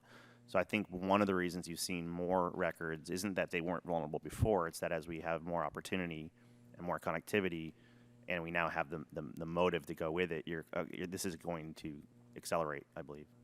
Thank you. Mr. Probst? Yeah, I think one other issue to think about is in healthcare, our systems weren't built to be protected. Now, we weren't the NSA figuring out how are we going to build a system that no one else can externally get into. We built systems so that people could have immediate access across lots of different platforms and places so they could save someone's life in the time that it was needed. And that's how our systems were built. And now we're going back and saying, we have to architect these a little bit different. We have to change them because we have a lot of important data to protect. So I think we're soft for a number of reasons, but that would be one of them. Thank you. Ms. Birch, let me ask you a question. You noted that a significant security incident might not only endanger patient privacy, but could also disrupt patient care. Can you provide any examples in which a disruption like this took place? And I ask this because I'd like to understand how severe this kind of disruption might be.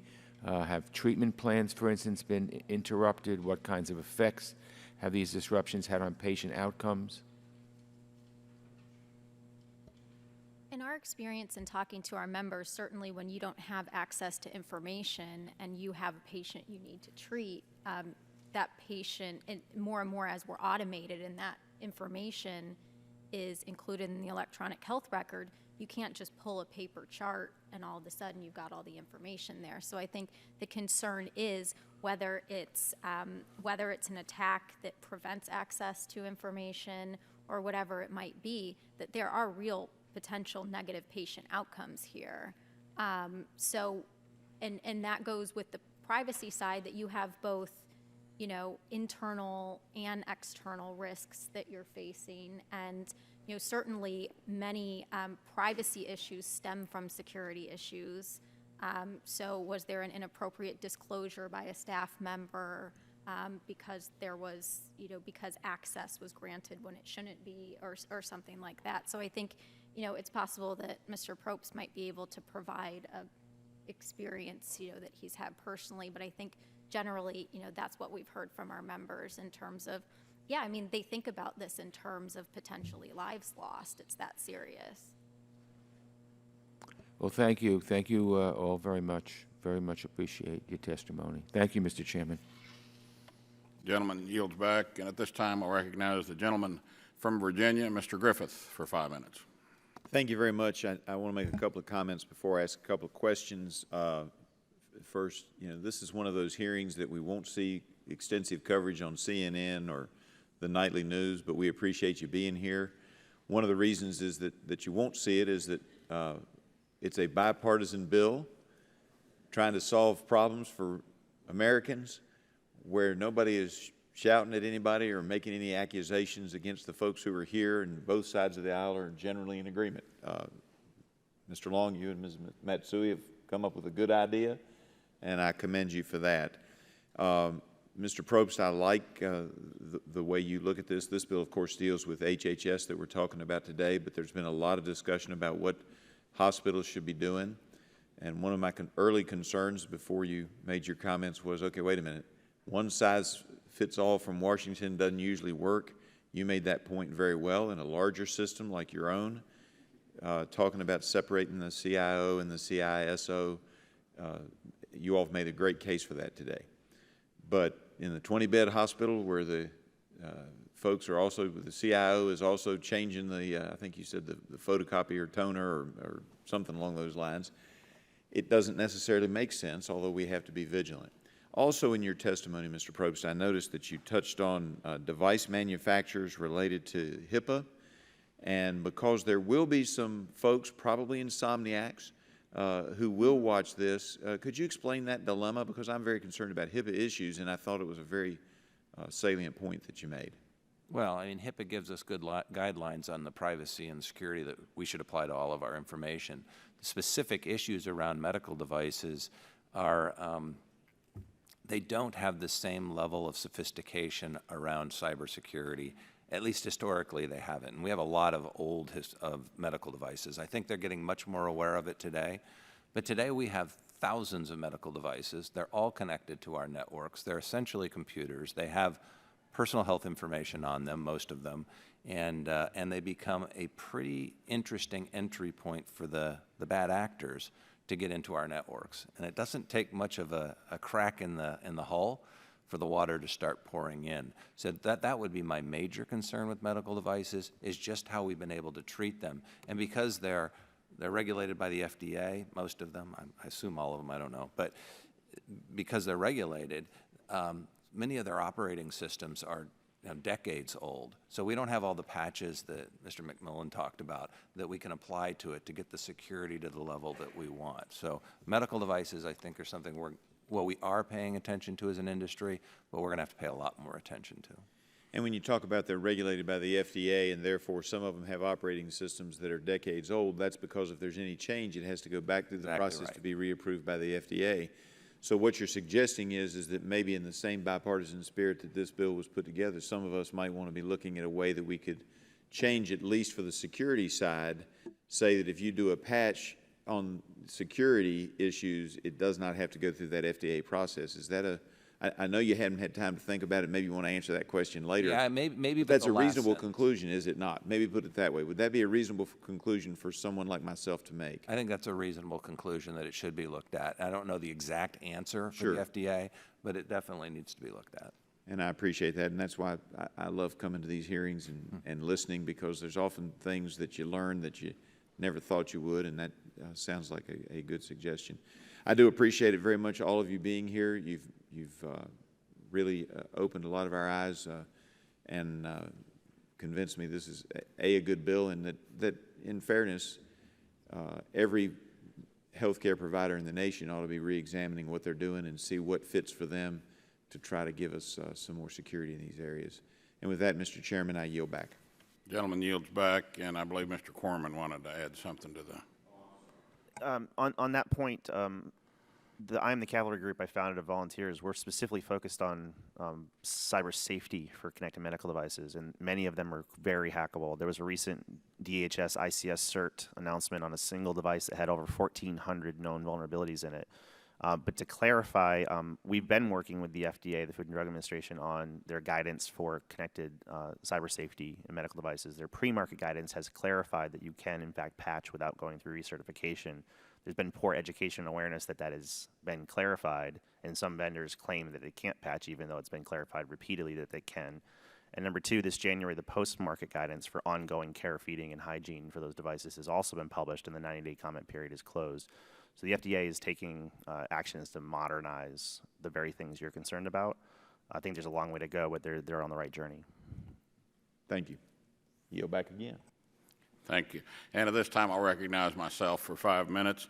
Ms. Birch, in your testimony, you talked about the evolving role of the Chief Information Security Officer and how information security has evolved into a risk management activity. I think most of us hear this job title and think about firewalls, antivirus, not risk management. Can you elaborate a little bit on what you mean by that? Sure. So we think it's important in this role to be looking at the business risk that's faced by the organization. So we don't like to think of healthcare as businesses, hospitals as businesses, but in functioning in that way, they have to keep their doors open and they have to treat patients and they have certain business missions that they're trying to work through. So, for us, we think that it's really important to look at the range of risk and the way that the CISO looks at the range of risk in terms of working with the various other executives, whether it be the general counsel on, legal and compliance risks or whatever it happens to be. So it's looking sort of across the entire organization at, why are we securing our information and assets? What are we trying to prevent from happening? First of all, being harm to patients, but there's certainly other risks involved. Okay, thank you. And you go on to state that because the Chief Information Security Officer is now a risk management position, that it should be moved out of its traditional subordination to IT. Can you connect the dots for us? Does the fact information security is currently subordinated to IT mean that the risks aren't always appropriately communicated to officials higher in the organization? That's what we've heard from our members in certain situations. Again, every situation is unique, and as we said from the beginning, it gets back to the organizational culture. But we've certainly heard of instances where operations has been prioritized over security. One example that we've heard is you have a device, let's say a bedside monitor that works really well in its base function. The medical staff is happy with it. However, said device happens to also be operating on Windows XP, which is obviously no longer supported and, therefore very vulnerable to attack that, could result in substantial harm to a patient. So I think that's sort of an example why we need to level the playing field, at least, in terms of elevating security within organizations. Mr. Corman, you had something? Yeah, one change in IT and business models, even in the federal government, is the increased use of third parties and supply chain partners and third-party services. And the CIOs traditionally, while they can inform and create criteria for the selection of those third-party services, they have less operational visibility and control over them. So it's been increasingly important for the CISO to provide upfront guidance and ongoing audit against those third-party risks as we become more dependent on third-party technology. I have a sign in my office that says "Bring back common sense," and it's the most commented sign or anything in my office. People always say that's exactly what we need to do. And I know that Mr. Probst, as CIO of his organization, is very much in tune with the CISO and gives that person everything they need. But for any of the panel, in my last minute here, does anyone care to comment? Doesn't it make common sense that if someone is charged with being a chief information security officer and they want to implement new systems, and then the person above them has bigger fish to fry and doesn't care about that right now, and doesn't that lead to the type of things we saw at HHS, Mr. McMillan? Yes, sir. It can. It certainly can. But I will have to go back to something that Mark said, because I do absolutely agree with him that it's not just about the position. It's also about the processes and the structure within the organization as a whole, and how the leadership of the organization views security as well. You know, the reason Mark is able to do a lot of the things he does and the support that he gives his CISO is because he also has the support of the rest of the executive team for his model. There are situations where that isn't necessarily the case. So there again, it gets back to what I said earlier. Anytime, and this gets back to your comment about common sense, anytime we leave it up to people, people will disappoint us, and that's the one thing that we've learned in security. They will make bad decisions. They will make good decisions for the wrong reasons. They will make, I mean, there's all kinds of things that can happen. What I have come to understand over the years in doing this is that when there is a separation of duties and there's a clear delineation of responsibilities, and both parties are doing what they're supposed to be doing and communicating openly, and leadership has the ability to hear both those arguments, they make much better decisions. Mr. Probst? Yeah, I mean, if the CIO at HHS's job is to be the tech guy, to go install systems and monitor networks and those types of things, and it isn't around IS security, then by all means the CISO should report somewhere else. If the CIO's job is to protect the data and to do all those other things that I mentioned, then potentially maybe the CISO should report to the CIO. But it goes to what Mac just said. What are the accountabilities? What are the responsibilities you're putting on those roles? And then see that they do it. But this is a major issue, you know, security. But the person charged with doing that should be able to make the final decision, should they not, if they implement a security system? They should. Okay. Thank you all for your time. And at this time, I'm going to yield to the gentleman from New York, Mr. Collins, for 5 minutes. Thank you, Mr. Long. I want to follow up on that with Mr. Probst and Mr. McMillan. Because I absolutely agree with the comments you just made. I spent my life as a CEO in the private sector. In fact, was CEO of the largest upstate county in New York. And at some point, a person has to call the shot, because you're always going to have the potential. You're not going to have perfection. We're saying there will always be some differences between operational efficiencies and security, always. I can make it 100% secure and we do nothing, or I can open it wide up and be as efficient as you could imagine and have a lot of back doors. So a person, an individual, a human being has to make a judgment call, correct? Yes. All right, so what you have to have in an organization is a good, smart person with common sense to make that judgment call, understanding the potential consequences, which may be different with a medical health record than something else. I mean, they got to make a judgment call. And in hindsight, if something goes wrong, they're always going to be attacked on that judgment call. So I guess I'm somewhat ambivalent on this, only in thinking when there's a disagreement on security and operations, it goes to someone else. Now, if it goes to the CEO in a small company, The third time those two people walk in his office will be the last time they walk in his office, because he's got too much going on, and he's going to say, you know what, Joe, you're now in charge of both. Sam, you report to Joe. You've got security and other operations. You figure it out. Your head's on the line. Get out of my office. That's how a small company would work. Now, HHS is different. It's a huge organization. But at some point, these two concerns come together, and somebody's got to make the call. And I think, Mr. Probst, as you pointed out, the right individual given guidance by the person in charge and the board of directors or whatever could be the CIO, and everything would be fine.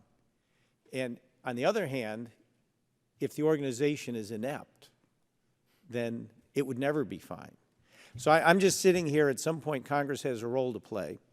And at some point, you got to hope the president appointed the right person to be the secretary of HHS, who in turn appointed the right person here and here.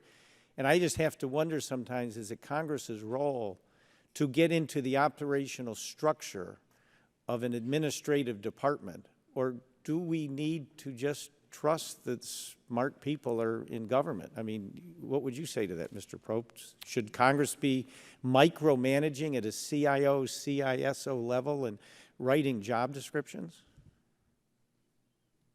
Well, so I don't believe they should, personally, but that kind of just puts aside everything that we talked about today. I mean, the things have to happen, right? You have to have an architecture, you have to have an approach, and you have to have policies. Correct. If you do, you can have smart people. The one thing we didn't talk about while you were speaking, sir, was the presidential appointment of the CISO.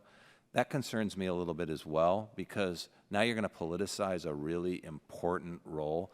If you have smart people as the secretary of HHS, by the way, I think we do, and there's some very good leadership there, they ought to be able to find the right person to do it. No question. But that's part of this rule. Yeah, Mr. McMillan, do you have a comment having come out of DOD?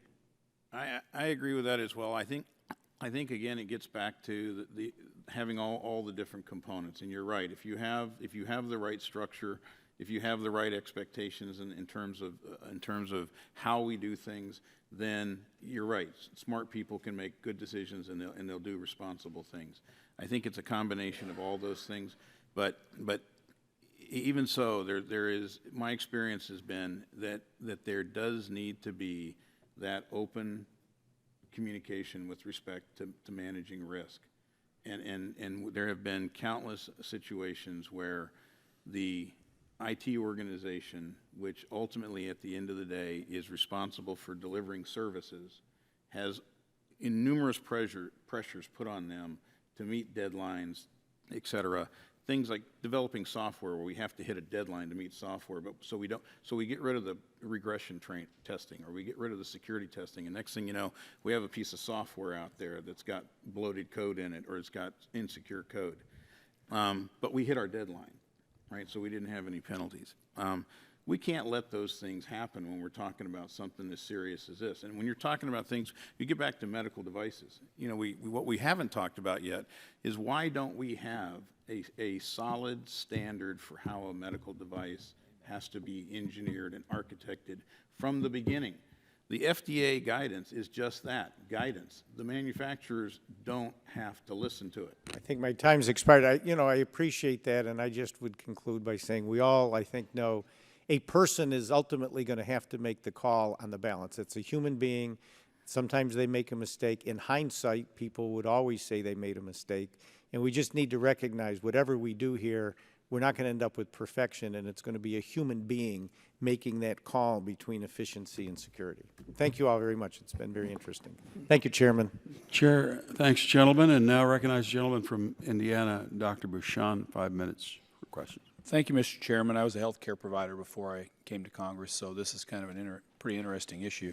And I'll probably go away from the pathway we've been on just a little bit to talk more about why are people going after health care information. What can you, start at the end, can you just talk, what data is the most important that people can get from an electronic medical record?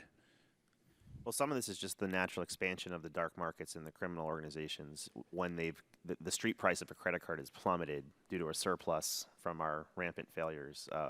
It used to be over $100. Now it's under $1 in certain circles.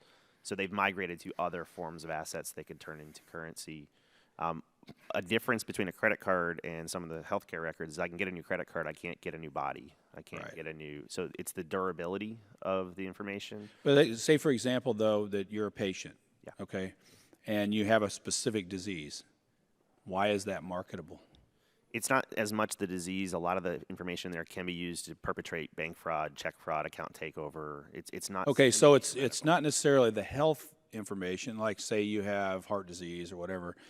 It's everything that's in your record at the hospital, which includes your Social Security number or your other financial information, things like that. Yeah, if it's someone famous or if it's someone important, that could be a high value target. Right. I understand. Then you could leverage, say someone has a particular disease and they don't want the public to know, for example. Even employer discrimination. There's a bunch of markets for that. I just want to remind, part of the testimony is, we have a joke that we say we love our privacy, we want to be alive to enjoy it. So as we do tackle these, we want to make sure we're looking at the privacy and the safety of this. Anybody else have any brief comments on that one? So I agree with all of that. I'd say the one exception to that that I worry about is when you start looking at things like the OPM breach and the Anthem Blue Cross breaches, et cetera, where enormous amounts of medical information and background information on government workers was exposed.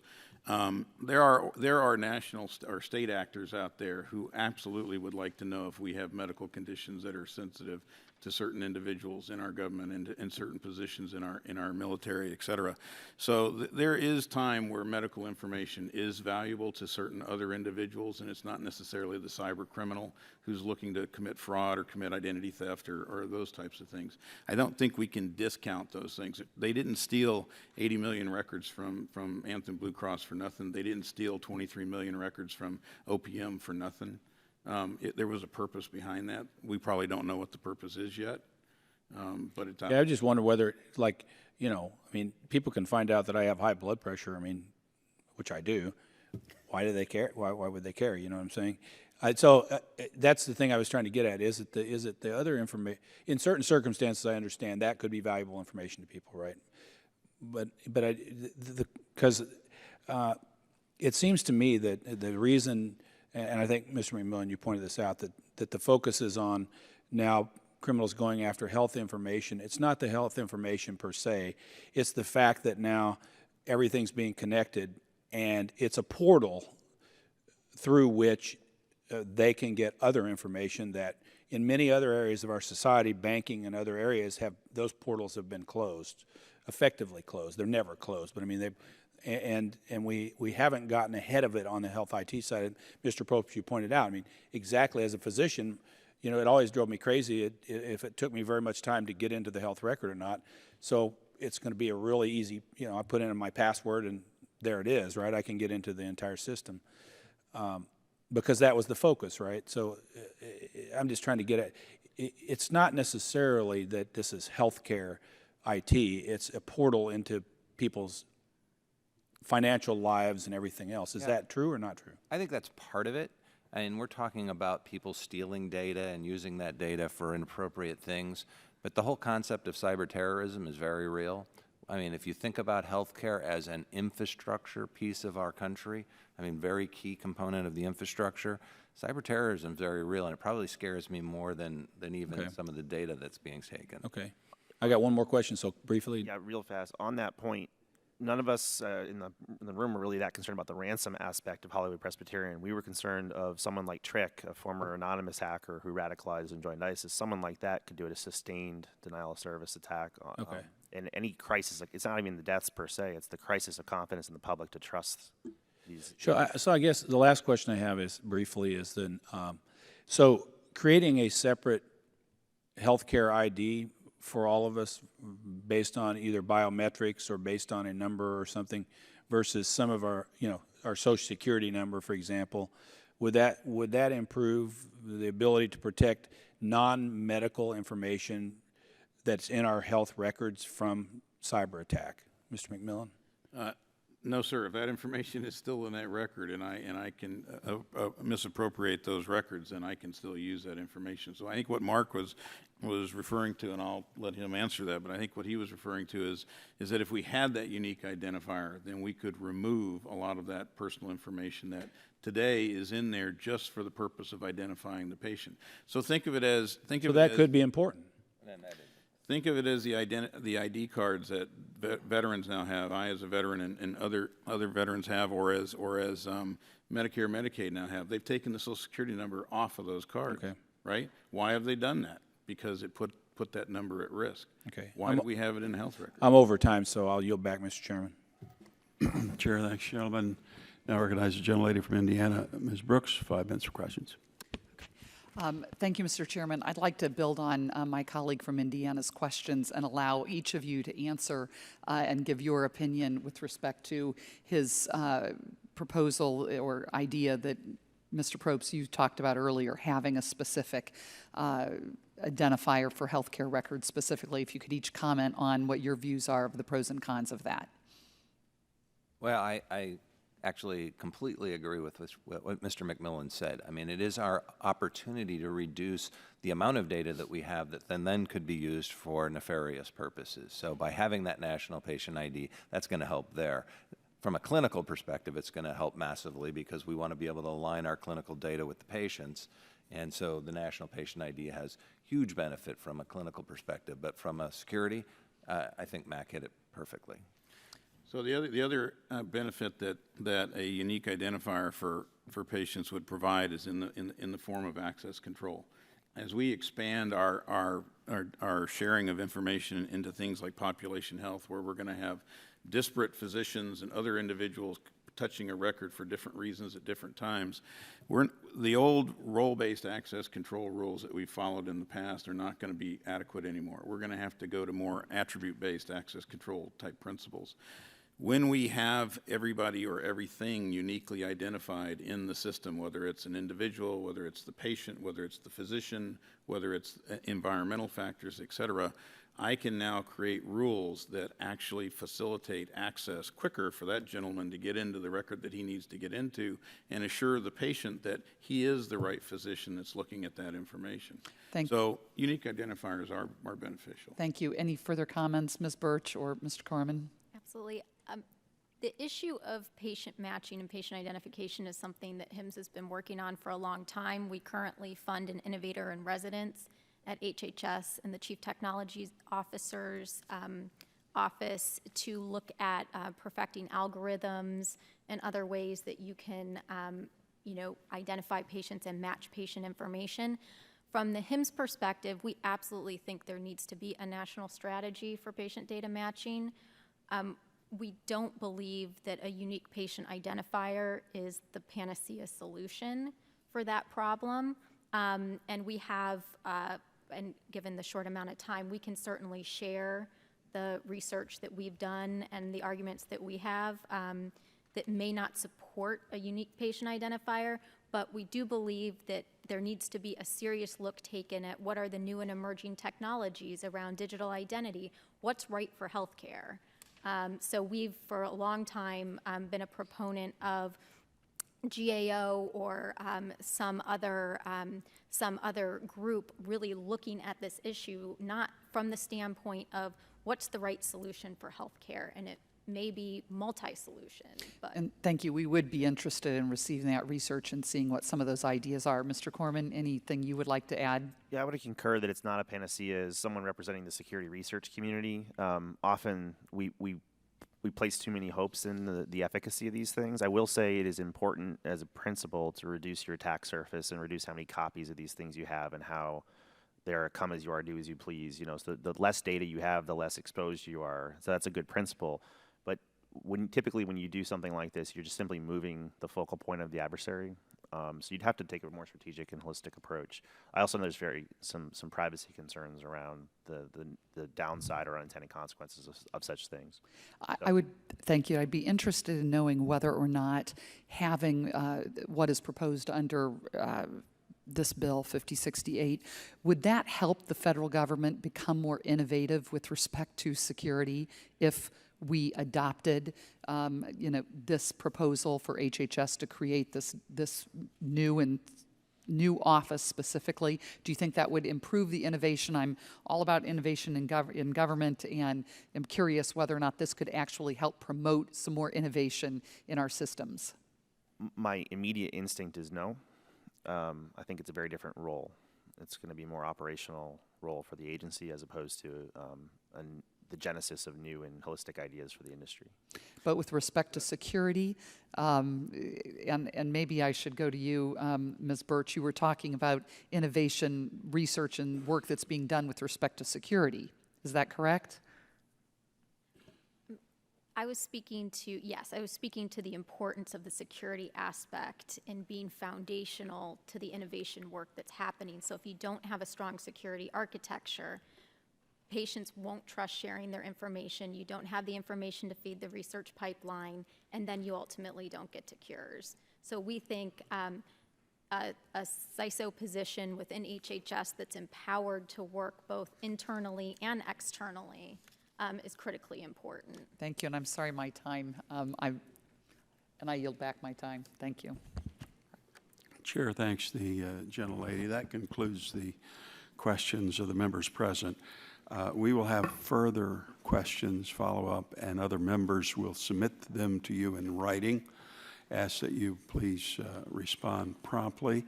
And that means members have 10 business days to submit questions for the record, so they should submit their questions by the close of business on Thursday, June the 9th.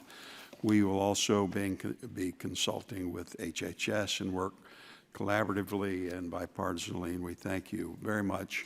It's been a very important and complex, really, issue that we must deal with. Thank you very much for your testimony. Without objection, this hearing is adjourned.